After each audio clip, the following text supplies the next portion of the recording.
तुम्ही नेहमी ऐकत असाल तुम्हाला फॅट लॉस करायचंय तर फायबर खा. खूप वेळा सांगितलं होतं फायबर खा, फायबर खा. पण इतकं महत्वाचं का आहे फायबर?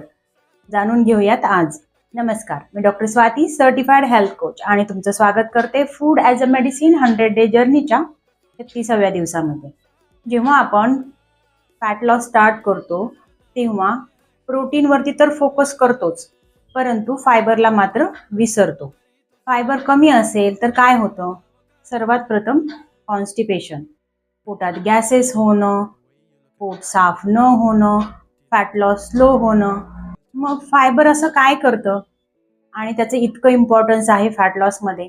तर सर्वात महत्त्वाचं ते डायजेशन. तुमचं पाचन सुधारतं, गट हेल्थ स्ट्रॉंग करतं, तुम्हाला पोट भरल्याचं फिलिंग देतं, त्यामुळं कॅलरी डेफिसिट करणं सोपं जातं.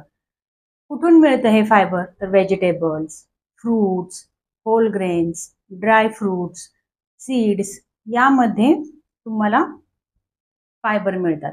तर साधा सिंपल रूल फॉलो करा. तुमच्या प्लेटमध्ये अर्ध प्लेट फायबर आहे का हे नक्की चेक करा. 1/4 व्हेजिटेबल्स आणि 1/4 प्लेट सलाड, जे तुमचं हाफ प्लेट फायबर भरण्यास मदत करेल, जे तुम्हाला कॅलरी डेफिसिट सुद्धा करायला मदत करेल आणि इनडायरेक्टली फॅट लॉसला सुद्धा मदत करेल. तर तुमचं प्लेट नक्की चेक करा, तुमच्या प्लेटमध्ये फायबर आहे का, आणि कमेंट करा फायबर. आणि मी तुम्हाला मदत करेल, जे तुम्हाला स्वस्थ आणि मस्त आयुष्य जगायला मदत करेल. Fun food fitness doctor Swati सोबत. धन्यवाद.